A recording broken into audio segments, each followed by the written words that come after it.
Your mind is wired in a way to prioritize the negative as a means to keep you safe from not experiencing. Correct. Which is why I'm still in the mindset that I was in 2008 when Chris and I went bankrupt.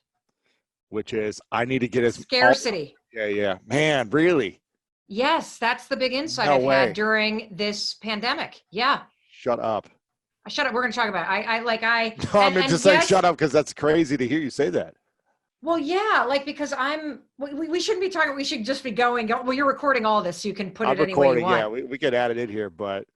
No, honestly, so if you get into a situation where you nearly lose everything, and look, I know you've been on your sister's couch, you've been down and out, you've had to reinvent yourself. We could be the reinvention twins, the two of us. We could be.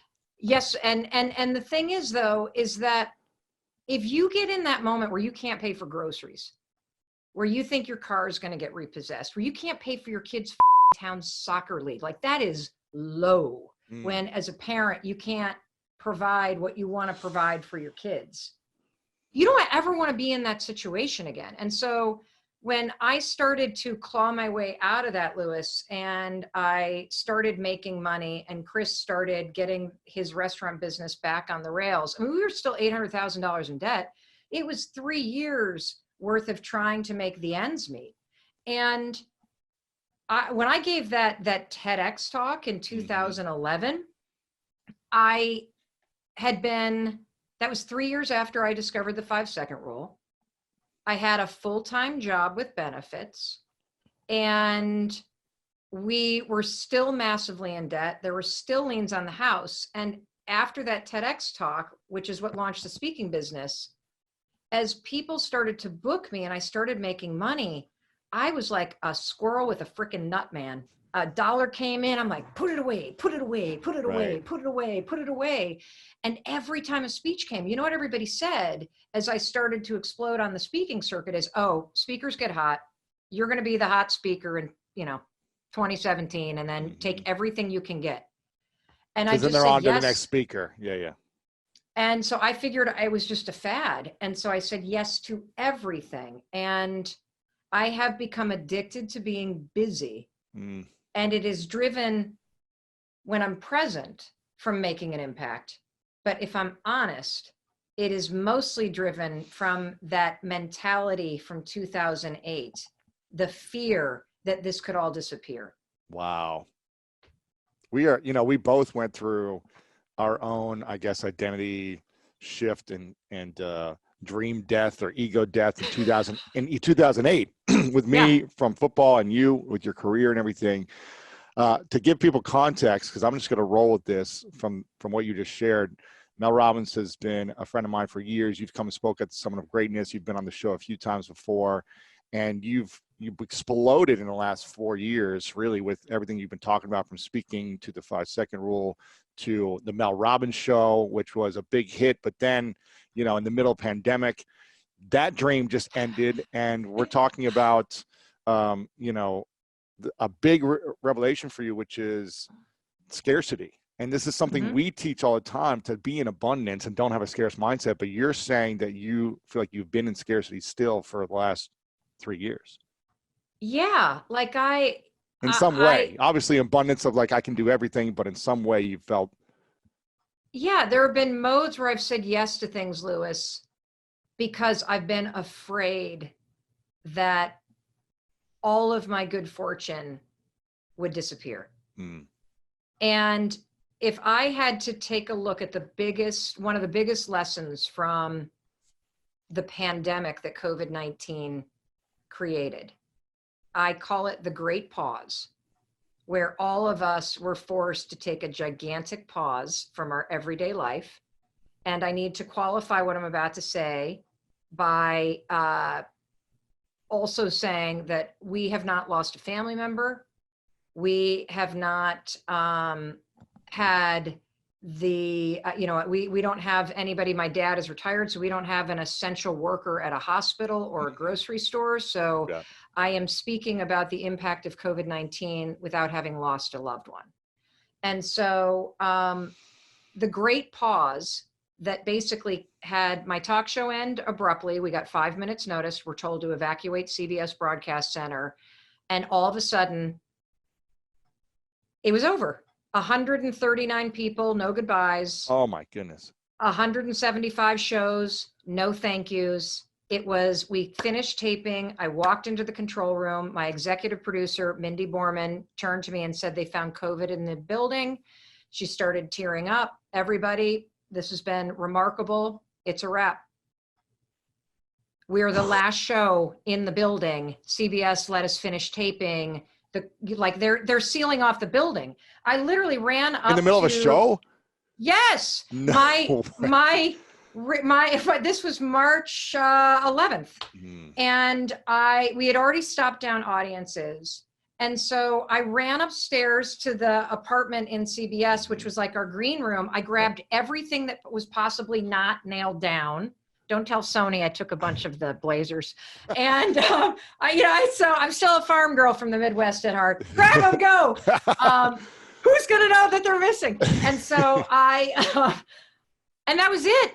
I mean, it was so awful because it felt like the biggest dream of my life, which was to host a daytime syndicated talk show and give advice to people 5 days a week on television who had no access to therapy, didn't have the time for personal development, make it entertaining, accessible. My whole dream, boom, in 5 minutes flat, done, no completion disruption. That was it.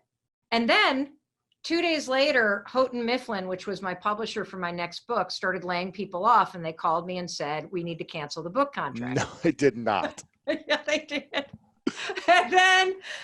Well, in their defense, Lewis, I was a year late in delivering. Okay, yeah. So if you would have done it on time, yeah, it'd have been out. Yeah. Okay. Yes. You had a talk show to do. Dyslexia strikes again. Exactly.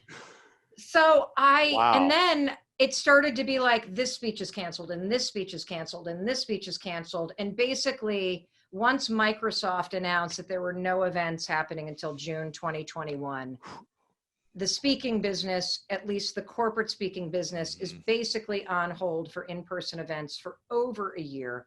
And in a matter of a week, I saw my entire runway shut down. And what's so interesting is you and I have both, in 2008, like so many of your listeners, the first recession just rocked my life to rock bottom. And when rock bottom hits, you don't have to hit with a thud. Oftentimes when you hit bottom, you bounce. And that's where I think the power is, that when the world feels upside down, you always have the power to make it right. When one chapter ends, you always have the power to write a new one. When, you feel like nobody loves you, you have the power to learn how to love yourself. And if there's one thing that COVID-19 has done, regardless of whatever devastation it has caused in your life, is it has forced us all to experience the great pause. And I read that in a Medium article, and I loved that idea of a pause, because I think in 2020, our lives have gotten so fast and so digital. And when you are forced to pause and get present and to slow down, you are reminded of what's actually important. And what's important is your health. What's important is your family and your friends. What's important is whether or not you are taking care of yourself and thinking positive thoughts versus negative thoughts. The world gave us a gigantic experiment where we got to practice and get to continue to practice the most important skill on the planet, which is emotional resilience, the ability to face hard and actually be okay, the ability to face the uncertain and redirect your attention on things that you know that are certain. And so I am so grateful that we had this time, because when I think about my family, so we've got a 21-year-old, a 20-year-old, and a 15-year-old, we will never get these 10 weeks back again.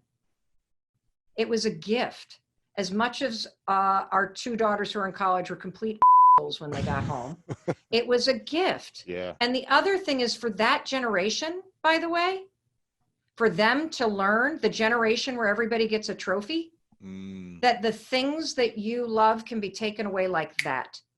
That there are things in life that are way more important than your prom or rush or graduation or graduation. Not to say that you don't deserve to mourn those things, but the perspective check that you got from COVID-19, and, you know, it really hit home because one of our daughters has a very close friend in college whose dad died, who's my age.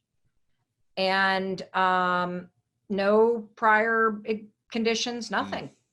And I think when change hits and it's personal, that's when the perspective shift comes. And so between COVID-19 and the fight for social justice that we're seeing with the Black Lives Matter movement and all of the protesting going on, it's been a really remarkable moment of time if you pause for a minute and you reflect on the opportunity of this moment. What is the opportunity?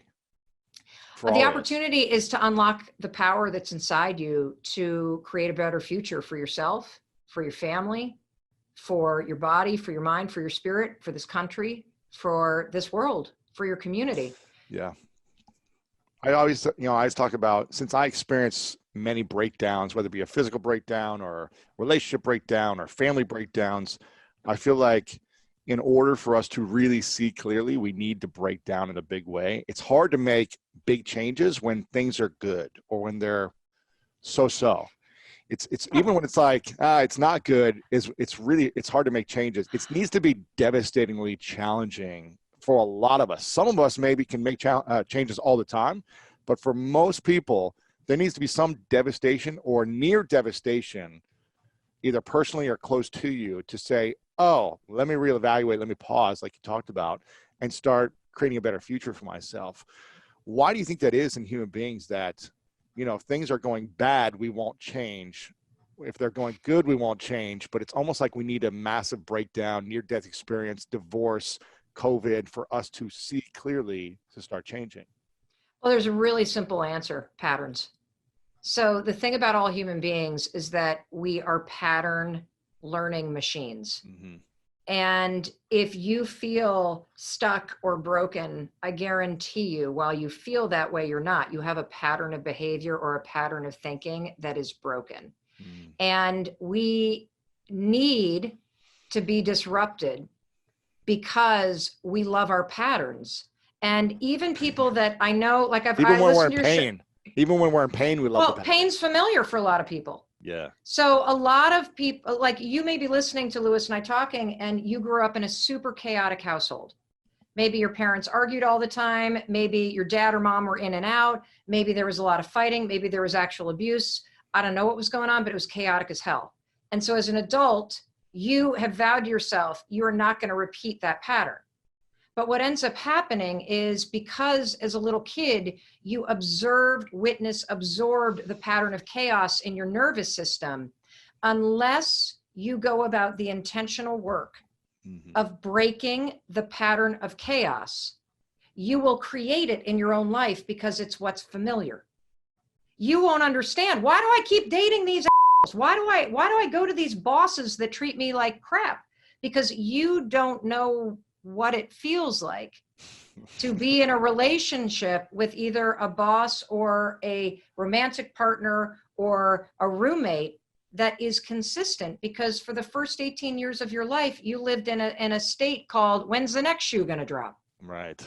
And so wherever it is in your life that something is broken, there is a pattern that you don't see yet that is making you continue to stay in a broken situation. And so one of the things that you just asked, which is, why is a perspective change or losing a job or something like that that's so disruptive? Because those sorts of things, COVID-19 breaks every pattern.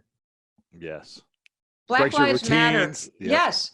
Black Lives Matter breaks patterns of thinking that you weren't even aware that you had about privilege or being anti-racist, or what your Black colleagues and friends and relatives deal with on a day-to-day basis. And so having a breakdown is one of the biggest things on the planet, because what you get is you get a break from your own bullshit, and you can look objectively at where you are, and for the first time look ahead and say, well, what do I want to go create? And 9 times out of 10, if you're discouraged right now, if you've got financial devastation, if you're facing something that is making this moment in time as hard for you as life was for Lewis and I in 2008 during the last recession, I beg you, ask yourself honestly if what you had is actually what you wanted. The thing that you just lost, that job that you bitched about all the time, that relationship that was bad to you. Yeah. Yes. Or the friends you can't hang out with because it's convenient and you're in quarantine. Mm-hmm. Like, actually ask yourself if this is what you wanted, or were you just used to it? Being used to something, Lewis, I think is the biggest reason why people don't change. I asked my mother, I love my mother. I love my parents. They've been married 51 years, which is a feat because my mom was a teen mom. But I asked her once if she'd go to a personal development seminar with me. What'd you say? Are you kidding me? Why would I want to change at my age? Oh, wow. I might discover I hate my life. Wow. I was like, okay, I'm just going to leave that right there. Right. I mean, I think being used to what you have. I mean, I even our son is, so I'm here in Vermont at my mother-in-law's place, and our son is going to go to high school in Vermont. And so we're going to kind of split our time back and forth between my mother-in-law's place and our place in Boston, because God knows what business is going to be like. And, why would you need an office after COVID-19? Right. Another amazing thing to realize, even that change, I notice my own agitation, my own anxiety coming up. Will I make friends? Will I like a slower lifestyle? What happens if Chris likes it up here and I hate it up here? My own mind, because it's not something I'm used to yet, is making up stories to cling to the old way of life. This is a moment in time, everyone, please. This is the greatest gift. The greatest gift is this moment of pause where you get in touch with what you actually want. And if you don't have the skills, for crying out loud, look around and take an online course, because if you need skills to prepare yourself for the thing that you want, get them right now. Yeah. What is the thing you really want then? You've gone on this grab chase of opportunities that have come your way, not in a bad sense, but it's like, here are a way for you to share a message and be on thousands of stages and do a talk show. And, it sounds like it was your part of your dream, but was it a dream of like, wow, this sounds amazing, or is this exactly what I want? Because I remember you texting me a year and a half ago, 2 years ago, saying, I'm working on the deal with Sony. I think it's going to happen. And then a couple weeks later, it's happening. And then I see all the announcement. It's exciting. I had a talk show on Facebook for a little while. Yeah. It's exciting stuff. And then you put your whole life into one thing, and then it's over. Now you have transcended where you were before because of the skills you acquired and the opportunities you created for yourself, and you've sharpened your coaching abilities and on-camera stuff. Everything has gotten better, but how do you, what do you think about that? Well, so let me back up. 3 years ago, when I was last on the School of Greatness, I had just published the 5-second rule book. Your support was life-changing, Lewis. Like, you literally were the person. If I had shimmied down into the kind of barrel of a cannon, you freaking lit the match and shot me off. I don't know about that. You did. Oh yeah. You were crushing it on your own. Don't worry. Well, so since then, what has happened, and this is one of the things that I have reflected upon during these last 10 weeks, that I've been off the road and I've been working from home, which I've loved every single second of. Everything that I have done since we launched the 5-second rule book was in reaction to things that were coming to me. So I never sat out and said, hey, the 5-second rule audiobook has been a complete record breaker. We clearly have an audio audience. Let's go pitch Audible. Right. Audible came to me, which is fantastic. I always dreamt about having a talk show, but I wasn't out pitching one. Sony came to me. In fact, the only reason why we got into courses, online courses, and we now have more than 500,000 people that have taken our courses online, was because Success Magazine came to me and said, let's do a course together. I remember And I was there interviewing you for it. Oh, I hated it because what I discovered is I hate being told what to do. And so, but that gave me the idea, oh, we should do courses ourselves. And so this pause has made me stop and go, well, what do I really want to do? And the truth is I want to go and make the biggest possible impact that I can. And I want to collaborate with more people. And I want to do events. And I don't want to be the CEO. I'm a terrible leader, horrible leader, the worst actually, because I'm amazing at coaching. I'm amazing at creating. I'm amazing at reacting. I'm terrible at managing people. I am terrible at managing a project. I have ADD. I have dyslexia. I'm a bulldozer when I get anxious. I Very hate it when similar, people. Mel. I know we are. Like, That's how we'd kill each other if we were roommates or business partners. But I think understanding yourself is really important. And so there's a couple things that I've decided. Number one, I'm going to consciously create the next chapter. And what is that? And I'm still in the middle of doing it. Yeah, but you want to do events. You want to do these things you're talking about. Yeah. Yes, and I want to collaborate more with a wider audience of people. And I want to build a brand bigger than Mel Robbins. Yep. I don't want it to just be me. I want to build a platform-based business that reaches more people. Because here's the thing that got me through kind of the loss of the talk show and the way that I think about things that I hope helps if you're listening and you're kind of struggling with something. I believe, and I went into the talk show saying this to myself because there's a 99% chance based on the history of people that have tried to have a daytime talk show that it was going to fail. And I went in there saying this, I'm not doing this because I expect to have a successful talk show. I'm going to put 1,000% into it so that I have no regrets and I wouldn't change a thing. But I'm going into this because I know that there is a skill, a person, or an experience I am meant to have that will help me for the next chapter that I can't see coming. And the experience was, number one, meeting Mindy Borman, who is my executive producer, now my business partner and CEO.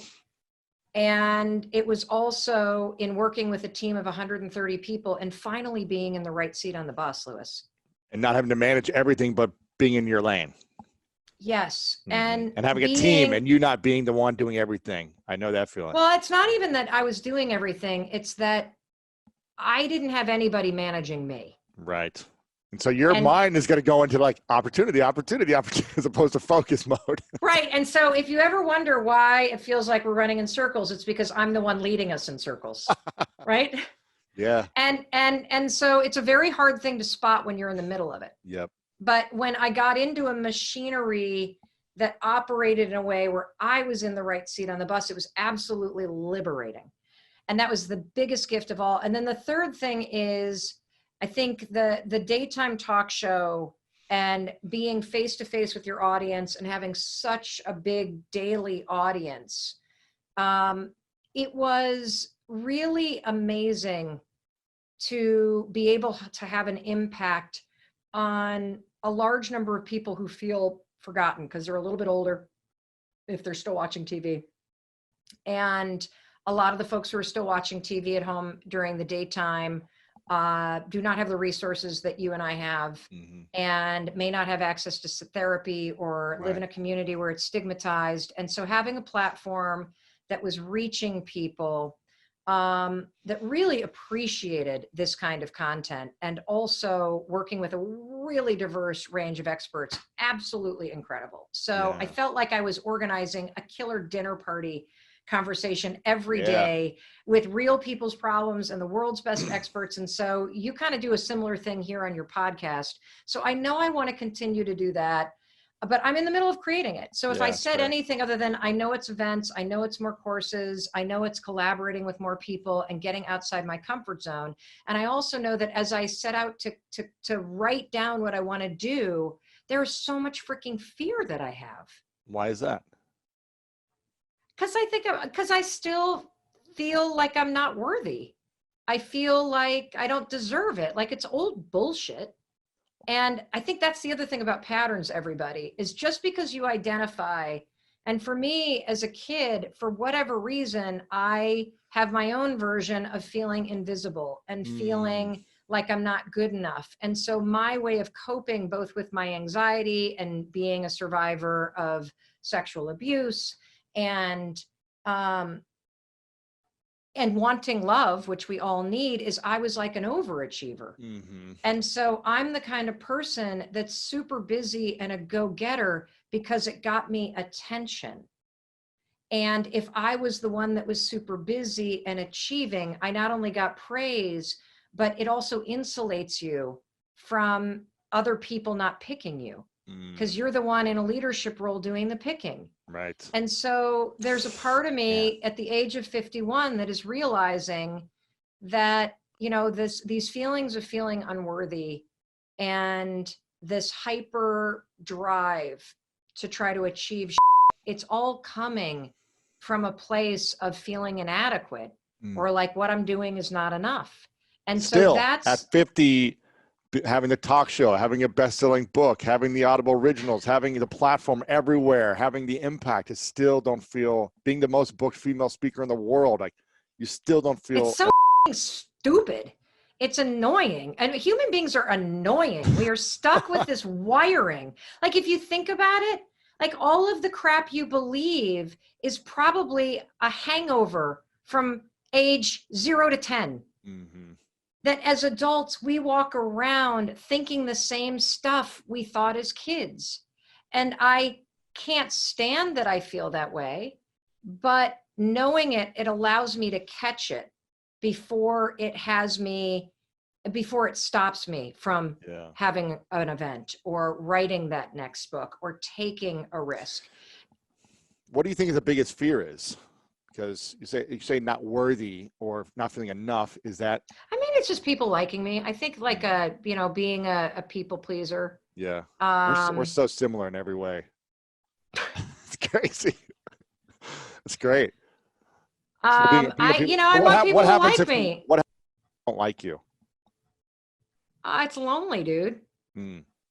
What happens if the problem 99%? What happens if 99% of people like you and 1% doesn't like you? Oh, I don't give a shit about that. Okay, but if it's like if it's 50-50, I think that the work that we all have to do, every single one of us, whether you bulldoze, whether you people please, whether you avoid conflict, whether you're impulsive, whether you yo-yo your decisions, whatever it is that is your pattern, the constant trashing yourself. I think the journey of your whole life is figuring out how to truly like and love yourself. It's so true. I mean, I remember this was my whole life, was never loving myself and needing to go prove to others originally that I'm worthy. This was happening in sports and business until I started opening up and accepting myself and taking off the mask when I turned 30, talking about sexual abuse and just kind of saying, screw it. I don't care what people think about me anymore. This pain inside is hurting so much. It's not worth living with it. So I'm going to start sharing and allow myself to heal and allow myself to finally love myself. And it's so funny that we could just write a book with 2 words that says love yourself. And that's all the book needs to say, because a lot of us never remember to love ourselves, remember to acquire skills, which are important, remember to love other people, remind ourselves to take care of our health. But if we don't love ourselves internally, if we don't think we can give ourselves a hug because we're not deserving of it, then none of this stuff is going to matter to the point of we're always going to need to do more to feel something. Right. It's well, crazy. Nobody teaches you how to do it. And see, that's the thing. And I mean, if you look at human development, we're the only species that literally can't survive without another human being taking care of you. And so we are biologically hardwired to bond with other people.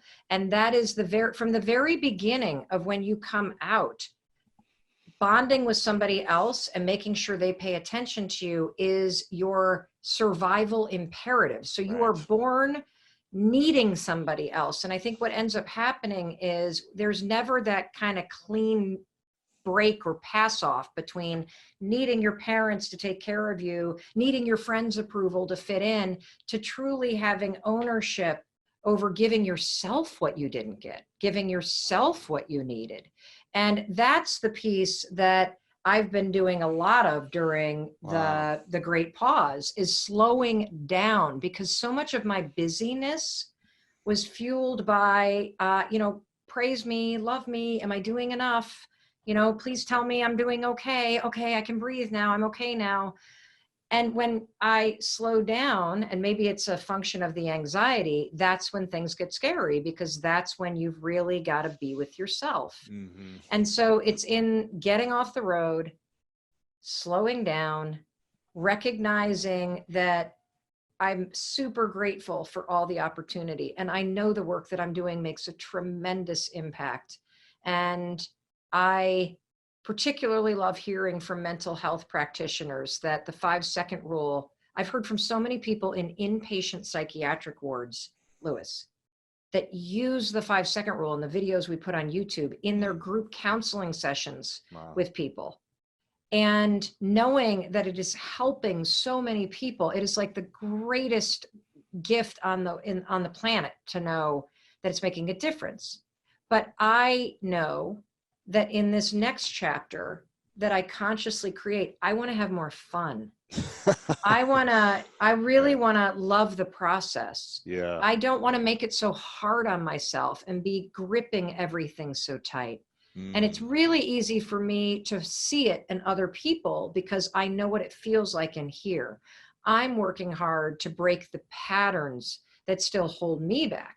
And the big one that holds me back is bulldozing. It's literally when I start to feel any level of tension. This is particularly true in my marriage. I'm married to a saint. Thank God Chris Robbins meditates every morning. It's the only reason why we've lasted 26 years. It's how he puts up with me. When I feel my emotion rise, I immediately raise my voice. Wow. It's how I assert power in the relationship. And I am so committed, Lewis, to breaking that pattern. Wow. And being a more fun person to be around and a kinder person to be around. Wow. That's beautiful that you're getting this during the pause. What do you think was the biggest lesson you learned about yourself during the talk show experience before the pause? Because you covered so many topics and you had to research about so many things, and you brought so many people on, experts, but then just everyday people going through their challenges. What's the thing that you learned that was new? Because this is something you've been studying for years and talking about. And was there anything new that you were like shocked about? You learned about yourself or about human behavior? This is going to be first of all, there's two things. The first one, I'll make it deeply personal. And the second one will be a thing that I learned. Okay. The talk show experience was almost like it's weird. It almost feels like it didn't happen. Really? Yeah. It was your whole life for like 2 years.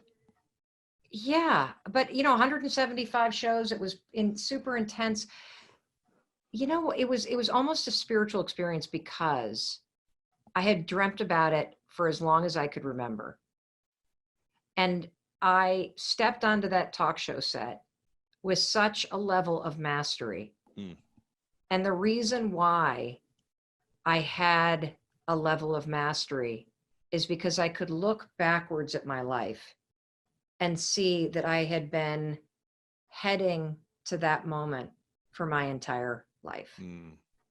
That the ability to create trust and take a complicated amount of information and get down to the human connection immediately, that began back in 1994 when I was a legal aid attorney doing criminal defense work in New York City.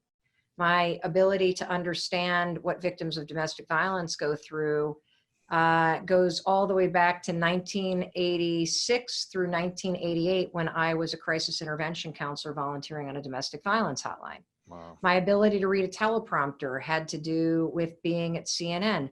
My ability to work 18-hour days was a function of the reality TV show world. My ability to relate to somebody who had lost everything was a function of what Chris and I had gone through. My ability, like just everything all of a sudden was like, and it's why I can say with such urgency that you have to have faith that this is happening for a reason, that this is leading somewhere. And if you only just stay awake and you pay attention to what your body's trying to tell you in those moments when you have a signal come up. Like I think right now, aren't you so happy you're a digital entrepreneur? I've been speaking about building an online business for over a decade. And so now I'm like, oh, I know what to do. And everyone's coming to me for the solutions. And our team is digital, so we are virtual, so we know how to run everything. And we do Zoom meetings every week already. Yes. So. And so I literally, when I think back 3 years ago where I was like saw one of your videos or Gary's videos or somebody, I'm like, oh, I just need to start filming the book lines at these. And it was a moment. It was this little amount of wisdom inside of me that I listened to. And I am telling you, that is the power. You got to tune out the noise and you got to learn how to make what I call a quiet decision. Yeah. A quiet decision where you and you hear what your heart is urging you to do. And so I sit here because aside from the talk show ending and the book getting canceled, I was literally like, okay, so online courses, we do Zoom, we've got this amazing social media platform, we'll figure it out. And luckily I was like a squirrel with a nut and I put a lot of money away because I was not going to make the same mistake twice. Smart. Yeah. And you've been doing a lot of research and you've been diving in and making sure you make the right decisions. We've been texting and chatting about different stuff. And so the biggest insight though, is we did a show that had, I can't believe I can't remember the gentleman's name. He's from Washington, D.C. And it was a show about heroin and heroin addiction, or the opioid addiction and heroin, and how this has been an epidemic in the Black community for 20 years. And it only became a big national story because opioid addiction got linked to heroin abuse and it became a white problem.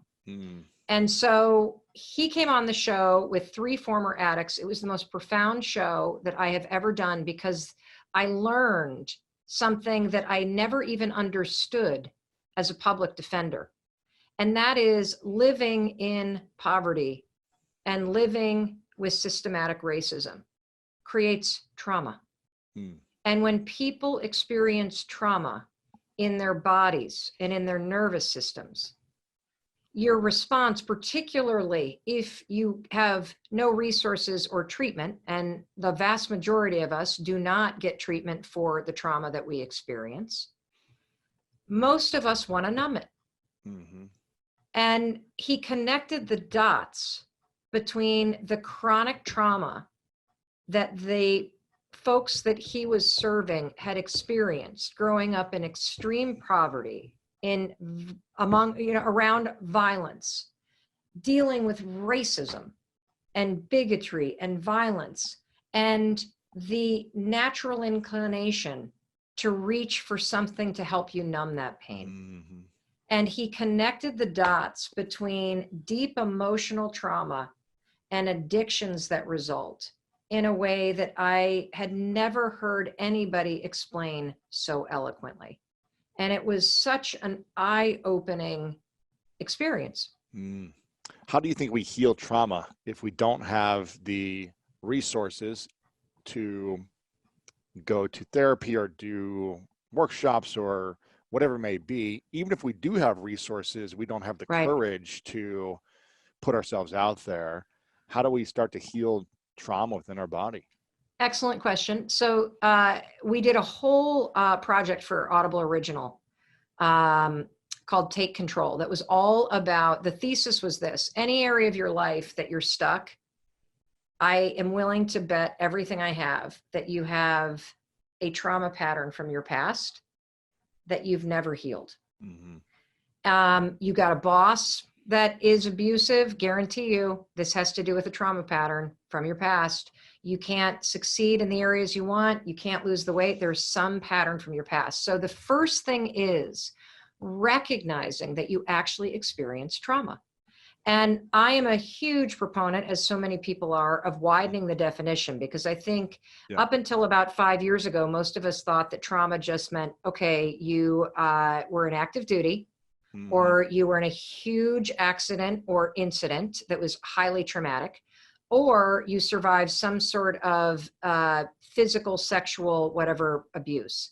Trauma is just about any kind of experience that you witness or you absorb that has your nervous system light up on edge and start warning you. So if you've ever had, like, you could have a critical parent and you just brace for them. You could have a parent that drinks like crazy and you brace at 5 o'clock because you know they're coming home.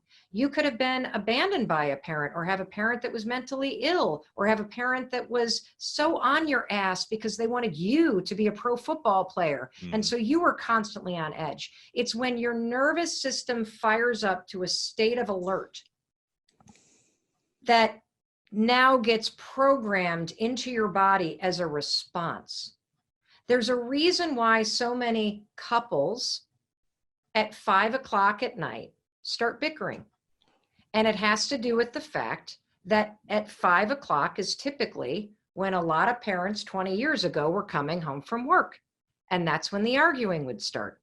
And so what happens when you witness that or you feel it is, as a kid, you're now in a state where you're on edge. Wow. I see you rocking in your chair. Wow, that's crazy. Well, I mean, I just remember, it's funny. There's a lot of good things that usually happen to our childhood, but we just seem to remember a lot of the bad stuff. And it's because it's, why, right? Because the trauma, just like in your nervous system, I guess. And also your mind is wired in a way to prioritize the negative, because your mind defaults to negative. So you got to build up the programming to positive. Exactly. This isn't just woo-woo. This is actually science. People. I know. So I remember, the memories of the past. I always have to remind myself of all the positive stuff that, my parents did all the time and what they were going through and giving them grace and all these different things.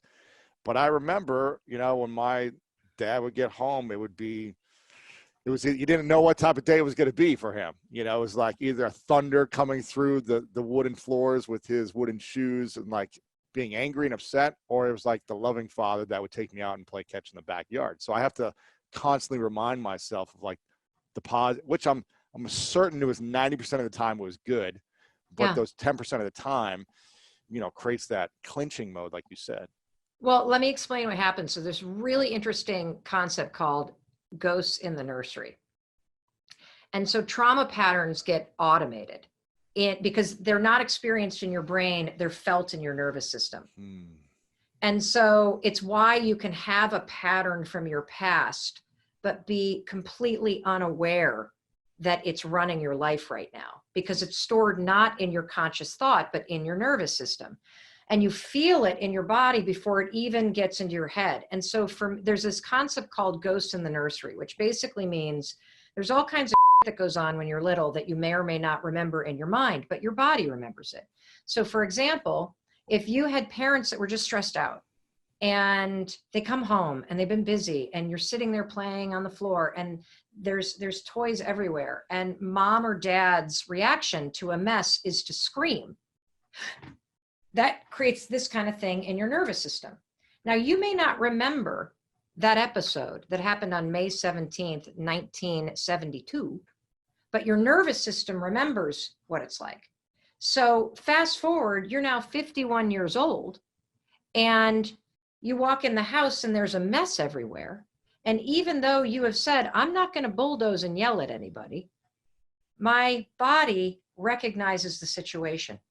So what do? You repeat the pattern you saw. And so what I'm working on right now is a pattern that is encoded in my nervous system. I was trying to create a video 2 days ago for Share the Mic now.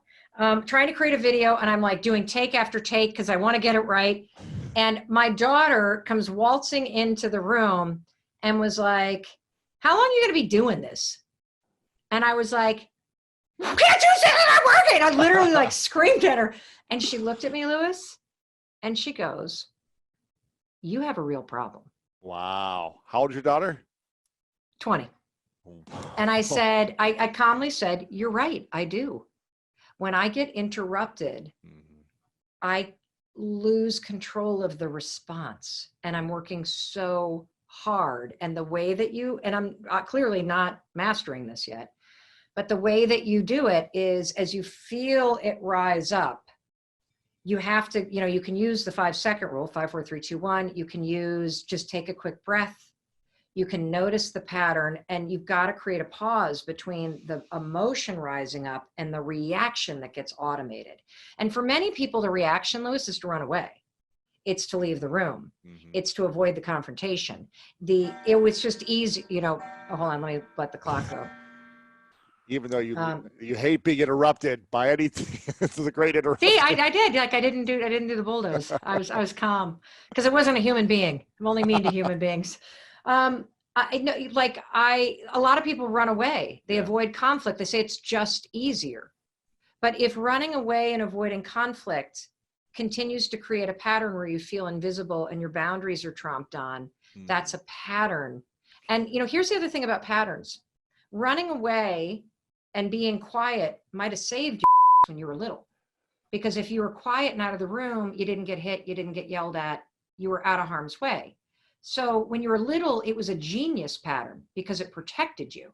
But the issue for adults is that, again, we walk around with the patterns that we created when we were 8 years old in different situations than we are in now. And now we are completely a robot to these patterns. I love that you had a great tweet the other day about boundaries, because as individuals, both of us who try to help people break boundaries, try to break their mindset that's holding them back, try to get them to become greater than their past, all these different things. You wrote a post that said, your boundaries are there to serve you. As you grow, so will your boundaries. What boundaries do you need to set up in order to help yourself grow? Why are boundaries important when we also have the mindset of you should be breaking your boundaries all the time? Well, I wouldn't say that breaking your, I don't call the obstacles, or I call them excuses. And so I think the hardest boundaries, honestly, are the ones to set with yourself. To not drink during the week, to not tolerate the bulldozing and immediately apologize and try to do better, to not waste hours on social media, all the things the small promises you need to make in order to create boundaries with your old patterns and your excuses. To me, the hardest boundaries to set are those with myself. What was the question again? Breaking, we encourage people to break boundaries. They feel like they're limited, but you talk about your boundaries are there to serve you. So obviously it's a different type of boundary, but so here's the thing. What boundaries do you need to help yourself to protect yourself, and which ones do you need to grow past that are holding you back? I think that the definition with boundaries that has helped me the most is understanding that boundaries are for me, they're not for you. And the single biggest mistake that we make in any relationship, particularly romantic ones, but also work-related ones, is we do not express what we need. That's so true. My girlfriend was telling me this the other day. She's like, I really want you to tell me what you need and when you want it, and feel comfortable and confident saying it. And for me, I go back into trauma of past, when I used to say what I want and need and it didn't get met, I'd get let down, my expectations, I'd get hurt. So I was like, screw it, I'll just do everything on my own, which leads to resentment or whatever else. Yeah, how's that working out for you? It's so Lewis, that's an example of 8-year-old Lewis created a pattern that worked when you were 8. Yeah. But now that you're in your 30s and in a relationship that you really care about, you've got to identify the pattern and break it and replace it. And the good news is any pattern can be replaced. Yeah. Change isn't personal. It just feels personal. Change is just about identifying patterns and replacing them with new ones. That's it. And it'll take a little while because they're encoded in your nervous system, and your default is to just do it yourself. But you cannot, as a rule, punish other people for you didn't communicate. Right. So I'll give you the perfect example. So Chris and I have been married for 24 years. And when I was before the talk show and I made my living mostly by, doing 100 speeches a year, I would be on the road 150 days a year. And when I would come home, there was always something that pissed me off.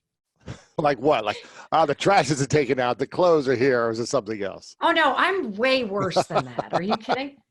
I would walk in after being gone for 5 or 6 days, and there on the island in the kitchen was a vase that had dead flowers, the ones that I had bought for myself a week before. And it was as if everybody in my family had been walking around the island for 6 days as if there was some dead flower sculpture in the middle of the island.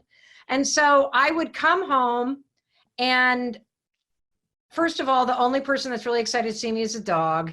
And my family did sit me down at one point and they said, you realize when you're not here, we have our own lives. So Wow. You don't put your lives on hold while, for us, and we're not putting our lives on hold. So it's not that we're not excited to see you, but we're not organizing our whole lives around when mom comes home. Right. Which is actually really good. To be like the Yes, dog, excited and running up and jumping in your arms and kissing you. Yeah. Yeah, no, they don't. But I think that's cool because that means that they're independent and doing their own thing. They've set boundaries. They've set boundaries with me. Perfect.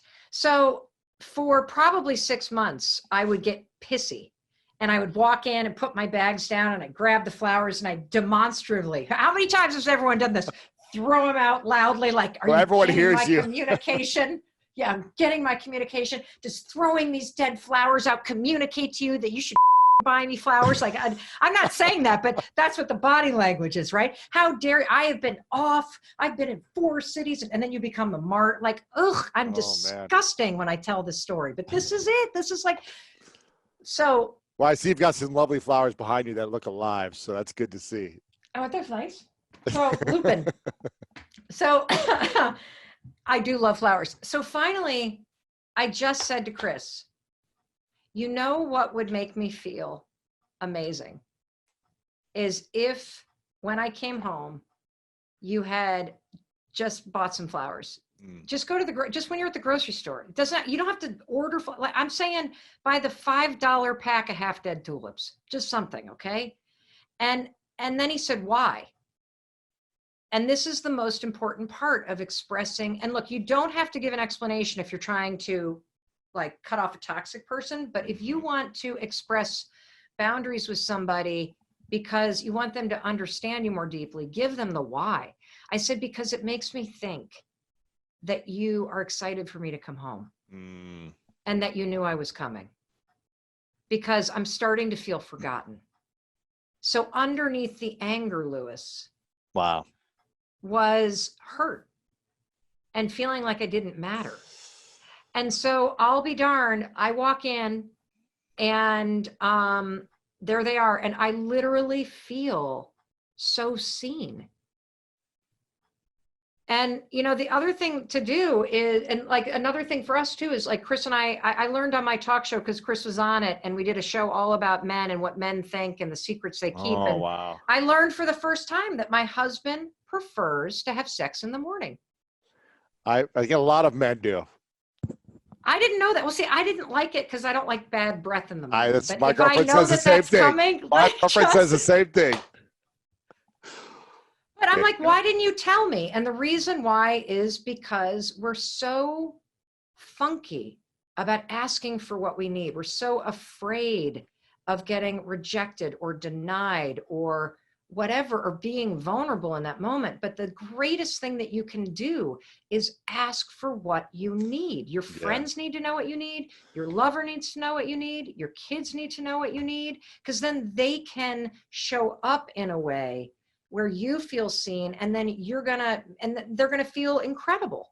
Yeah, and you can't expect people to know what you need, or them to know what you need by communicating it through anger and this frustration of, whatever, like you throwing away the flowers. That way of communicating also is extremely unhealthy. I'm to blame there as well, and I think that's not a healthy way of creating love within a relationship, whether it's a friend, a family member, or a loved one. But here's the thing: you want to know why? Let me let everybody off the hook. Yeah. Because here's the reason why this happens. And this is what I want everyone to know what we're up against. So Lewis, as you and I sit here talking about the flower thing, right? And you got to communicate your boundaries. As we're having this conversation, we are present and we're using the thinking part of our brain. When I walk into the kitchen, I am not thinking.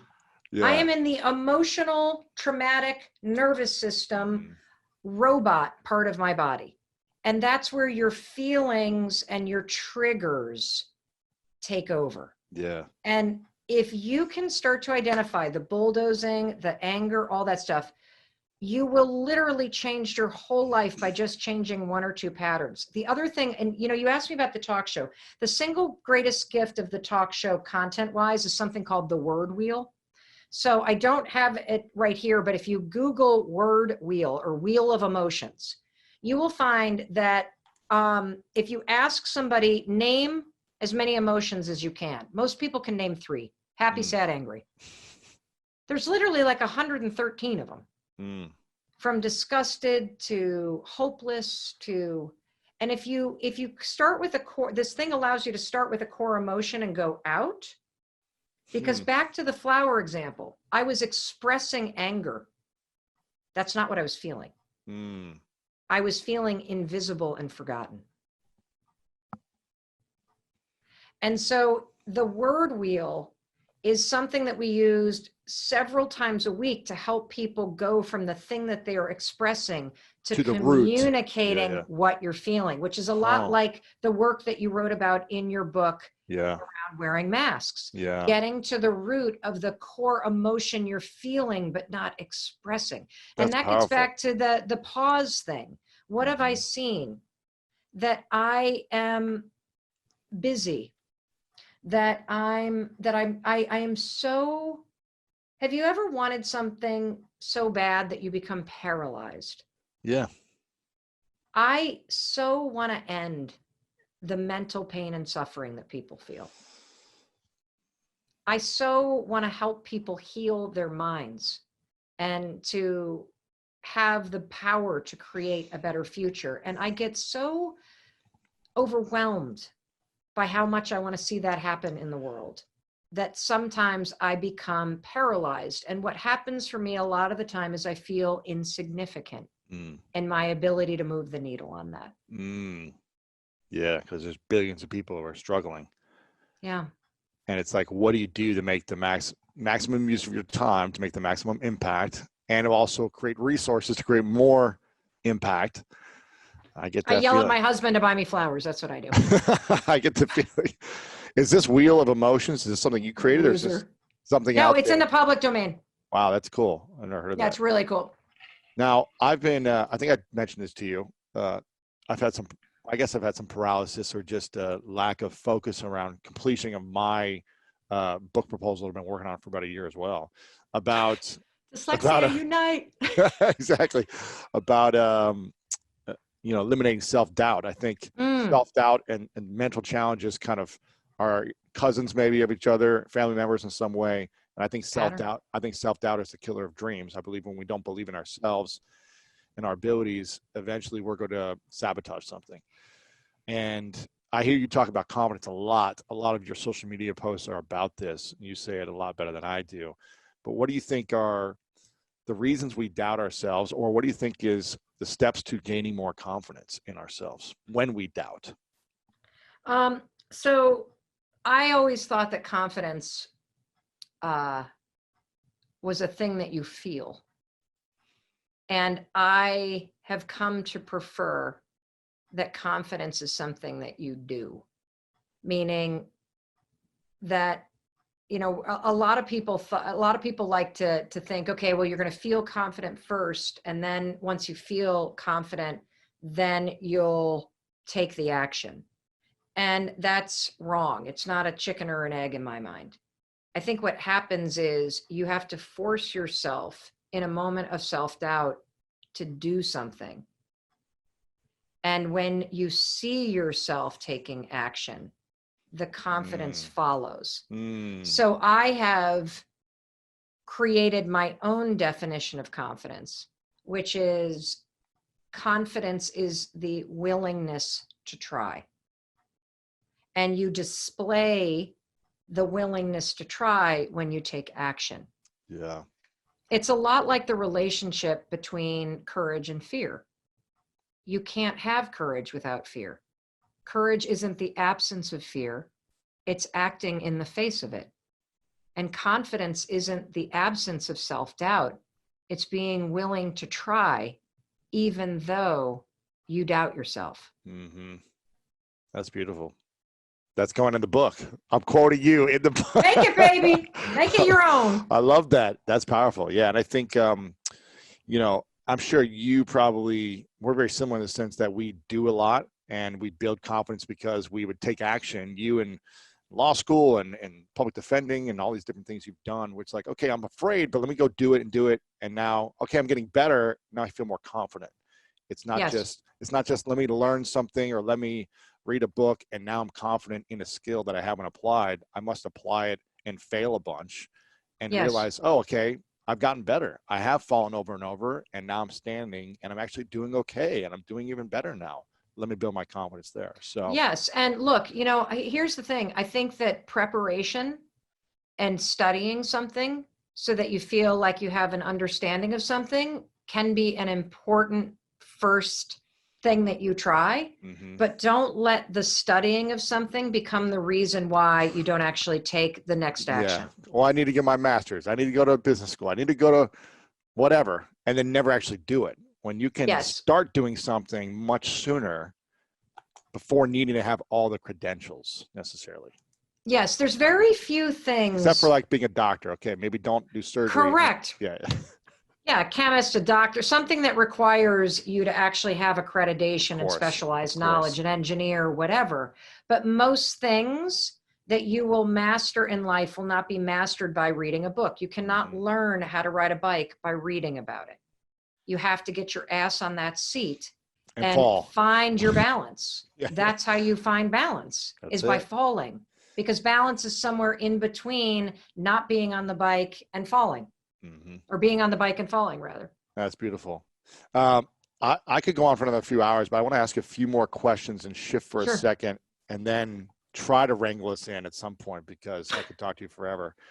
But we are in the middle of a powerful moment of time, like you said, with the pause of COVID and now just everything with Black Lives Matter and the race for social justice and the urgency for social justice.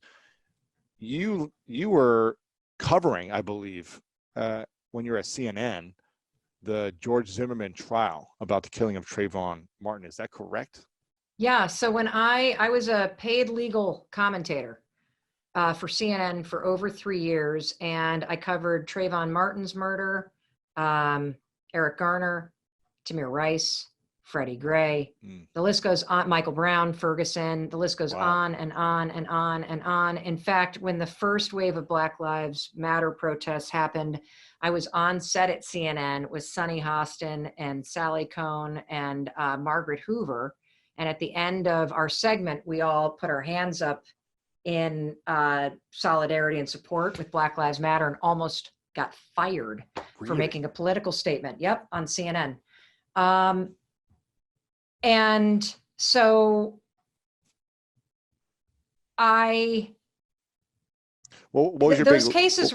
Go ahead. I was just going to ask, what were your big lessons learned from, those early cases as we're now kind of seeing it come to fruition and people talking about those a lot, even more now? What did you really learn about racism, about social injustice, about systemic racism or the facts about certain things, because people can express emotion around topics, but then you're diving into more statistics and facts. So what did you truly learn as an analyst there? Well, and I think that it goes even further back to being a public defender in New York City. You're experiencing this all the time. Legal aid. First of all, that white people don't have a clue what it's like to deal with the racism that you face if you're Black in America. We will never understand the stress, the bigotry, the bias, the fear, and the ways in which systematic racism, which impacts every level of society, whether we're talking about medical access, or we're talking about the way schools are funded, or redlining, or voter access, or it just goes on, or police brutality, or the fact that an unarmed Black man is 4 times more likely to be killed by the police. I mean, it just goes on and on and on. The fact that if you have an ethnic sounding name, Lewis, and somebody gets your resume, you're more likely to not even get an interview with identical qualifications. So it goes on and on and on. So the first thing that I will say is that this moment in time feels different. Why? I was outraged when Trayvon Martin was murdered. I was outraged when Freddie Gray was choked to death. And said, "I can't breathe," the same words. I was horrified and heartbroken watching that surveillance tape when the cops rolled up on Tamir Rice, who I think was 12, playing in a park with a little toy gun with his friends when the cops killed. And I don't want to make this is not a police versus, there's a huge need for police reform, huge need, and criminal justice reform, and issues of mass incarceration. But this does feel different. And the reason why this feels different is because of the diversity of voices that are joining in the fight for change, and the size and global nature of the marches, and the collective nature of this. So I feel hopeful. There is a tremendous amount of work to do. And I really love the work of Professor Ibram Kendi and all of his research around anti-racism. And I do agree with him that this is got to be looked at as a policy issue, that there are policies that keep a racist system in place. And until we change policy and systems, we do not have a chance to eradicate racism and bigotry and violence against Black people. And we have got to look at policy on every level, local, state, federal, everything. The biggest insight that I had, though, being a CNN analyst, was personal. And I'm kind of embarrassed to admit this, but it is what it is. So I remember sitting on the set, and we were like in between shows, and one of my very dear friends, Joey Jackson, who is also a legal analyst, he's still at CNN. I am no longer at CNN. We were sitting there talking, and we have kids the same age, and Joey and I are very, very good friends. And his son had gotten into a fantastic school. And we were still waiting to hear, whether or not our daughter, or where our daughter was going to get in. And I'm like, "Oh my God, Joey, he got in, blah, blah, blah." And so we were talking about it, and I said, "Are you so excited?" And he paused, and he said, "Yeah, but I'm really nervous." I said, "Nervous? What are you nervous about?" And it was a school in the South. And he said, "I'm really nervous to have our son go down to the Carolinas. Here he is, a Black kid who grew up in New York City, and I'm nervous." And it was the first time, Lewis, after decades of talking about these issues, thinking about these issues, that I felt this here personally, because it was the first time that it dawned on me in a deep soul crack open kind of way that this person that I love and adore has to deal with shit that Chris and I would never even, it wouldn't even occur to us. Yeah. And that was the moment that I think in my bones, I started to understand what people meant by privilege. That it's not just what Warren Buffett said in that video that's gone viral about his success and how part of his success is that his mother was white. Wow. And the womb that he was in was white, and that opened doors that would not have been opened for him had it had been otherwise. But it was not, you know, this idea that, yeah, there's the fact that because of your status as being white, heterosexual, you know, on college, like on and on and on, you're ahead when you talk about the starting line. But it was also this idea that, holy shit, like the type of things I stress about, I don't even, like, Joey and his wife think about totally different things. That's not fair. Yeah. Their anxiety is different than mine because of racism. And then that started much deeper conversations. I remember talking with Sunny Hostin, who's now, you know, on The View, when Trayvon Martin was murdered, and how she wanted her son to cut the hoodies off his thing. And I kept thinking, I wouldn't have to ask Oakley to do that. We haven't had to have the talk with our son about being pulled over. And so that was the beginning of me starting to really understand, to the best anybody can, and we can't if you're white, how this is an issue that it just doesn't leave. You know, my kids came, you know, my kids, and look, anti-racism work is something, we're in the personal development business. And as far as I'm concerned, anti-racism work is something that every human being has to do in order to continue to develop yourself as a better human being. And that it's a lifetime of work and learning and listening. And I know that remember that when the black square thing happened on Instagram, my kids were like, should we post? Should we not? What should we do? I don't want to. And they didn't want to do the wrong thing. And I looked at them and I said, you know, guys, here's what I want you to consider. You know how you're feeling all stressed out about what the right thing to do is around racism? Imagine what it feels like to worry about racism all day, every day, because you're Black.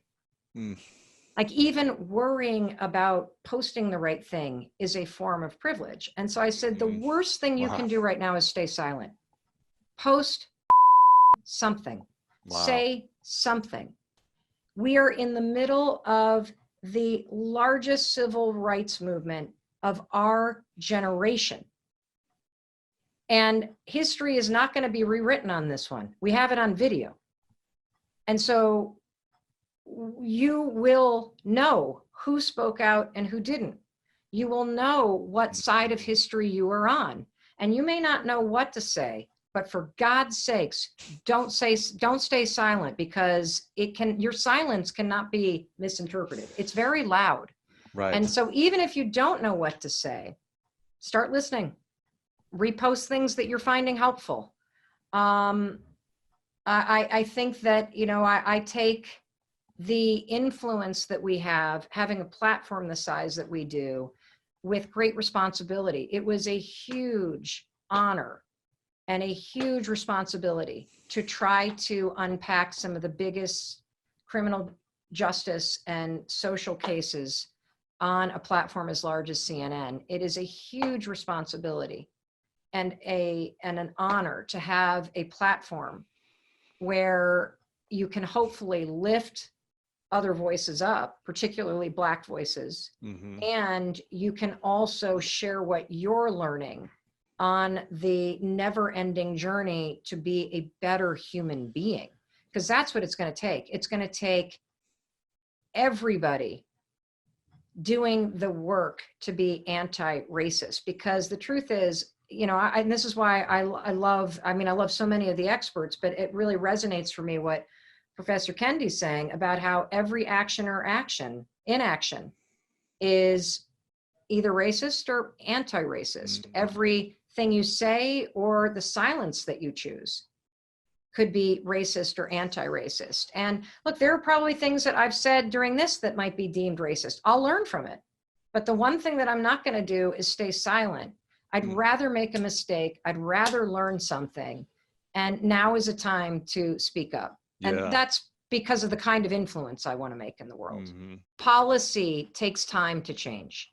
And policy takes a lot of smart people focused on solving policy and systematic problems.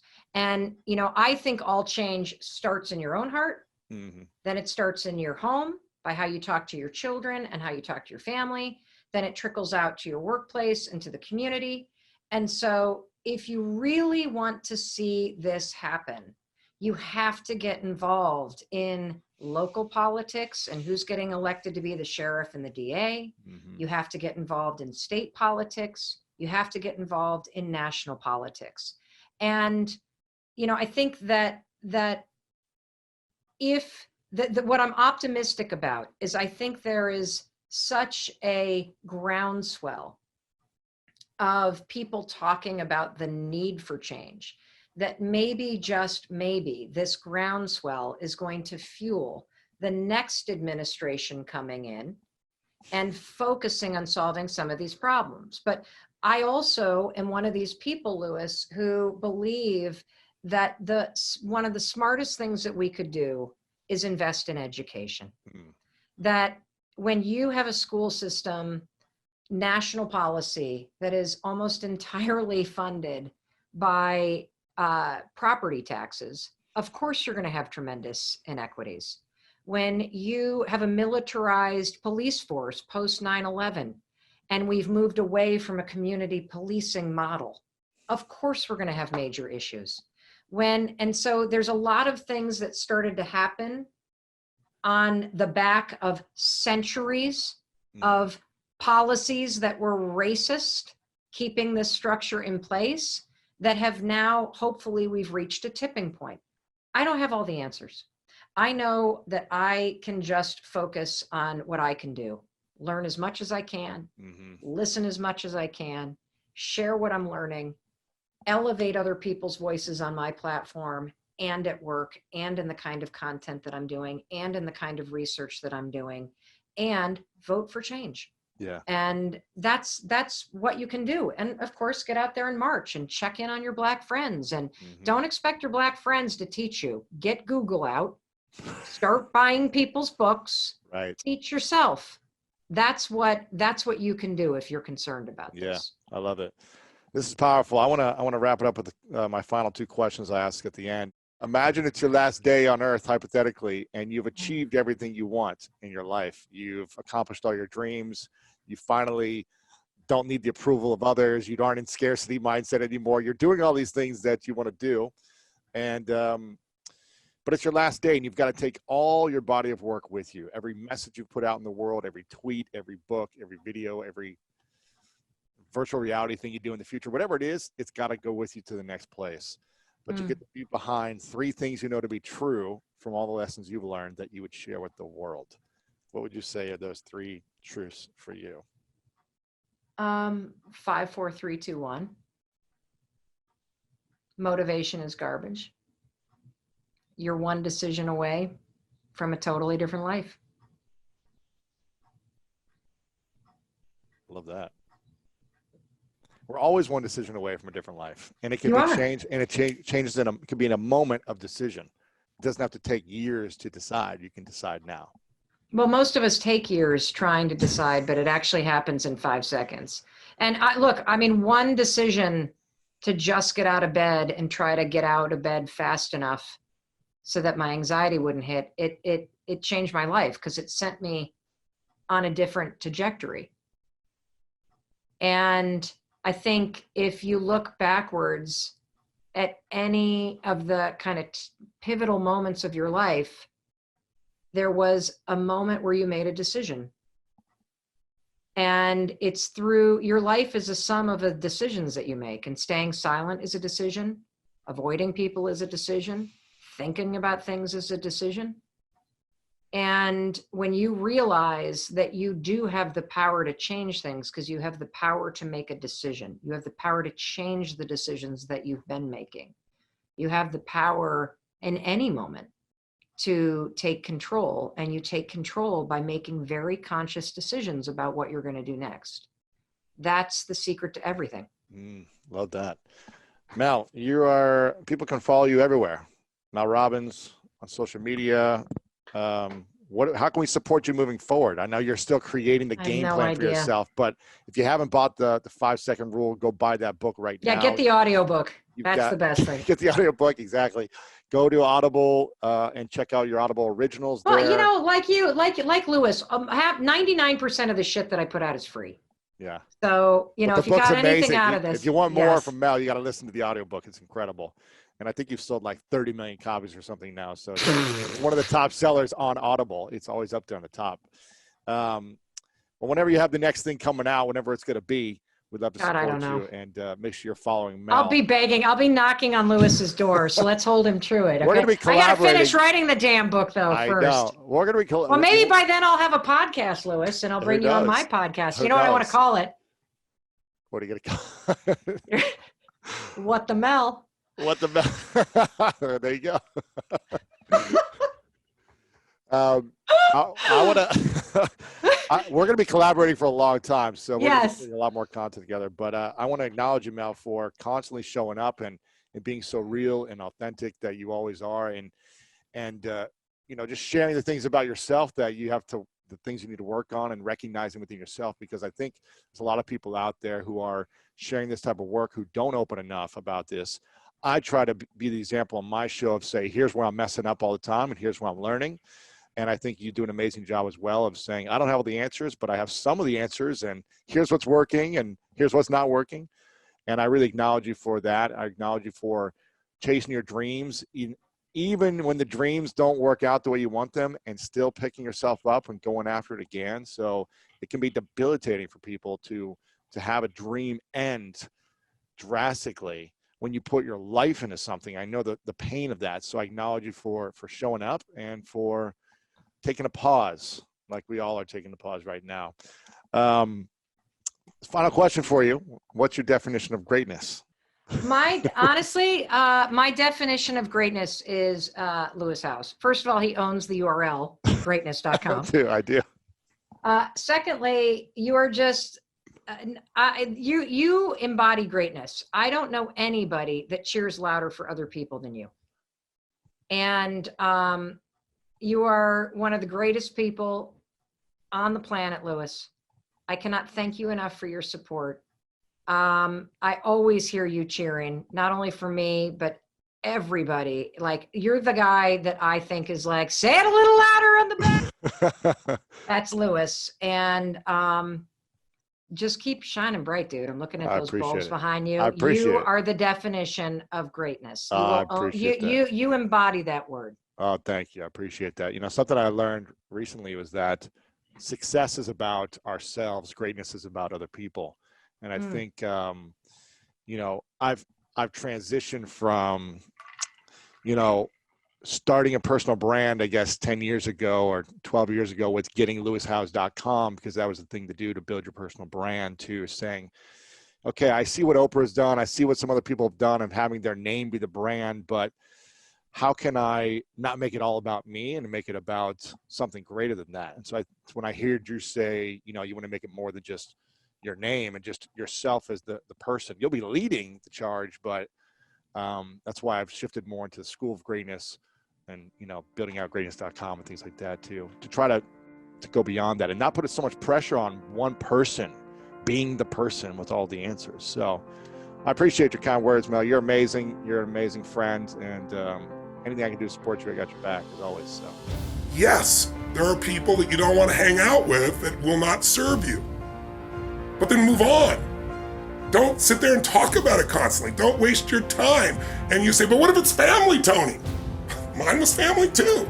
And you learn to grow. You go, they're in my life. If someone can get your goat,